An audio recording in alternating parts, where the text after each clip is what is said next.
Hello, year 11, welcome to our next video here for our formulas and equations. We're looking at formulas, just like you would expect sooner or later. So here we go. Formula is sort of like a special type of equation that's used for a standard kind of purpose, right? You're very familiar with formulas, particularly for things like area and volume. Yep, certainly you've done those sorts of things before. So, how we evaluate a formula. Now, evaluate means to find the value of something, right? To arrive with some sort of numerical answer. Okay, so how we evaluate it is to substitute.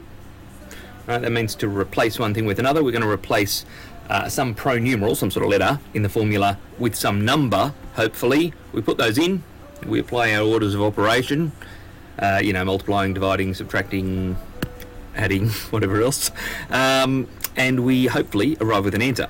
So certainly you've done lots of these before. Let's just see how it works in this case here. Here's my formula. Right, it's an equation because it's got an equal sign here. I want to evaluate V. I want to find out what the value of V is if U equals 60, T equals 4. So, look, my formula's already there. I'm not going to rewrite the formula as such, but I am definitely, listen carefully here, I'm definitely going to rewrite the formula with my substitutions. Right, I'm not going to evaluate it. I'm not going to go from here to my answer in one go.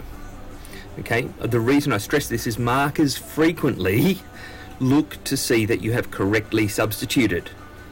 Okay, and even if everything goes pear-shaped after that, often you'll get a little bit of credit for having done that much. So I'm going to say my three dots for therefore, V equals, U, replace my U with 60.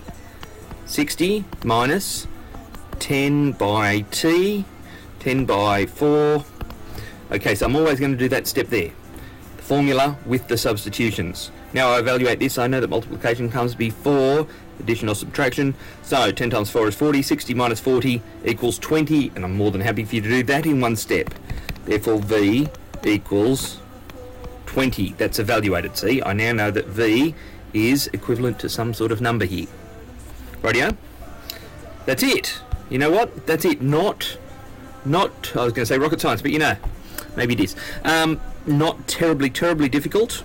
We're not changing the subject at this stage. For the time being, all you have to do is to replace the pronumerals with some number, then correctly apply your order of operations to arrive with some value for your answer. Hope that makes sense. Hope you enjoy it. See you in class.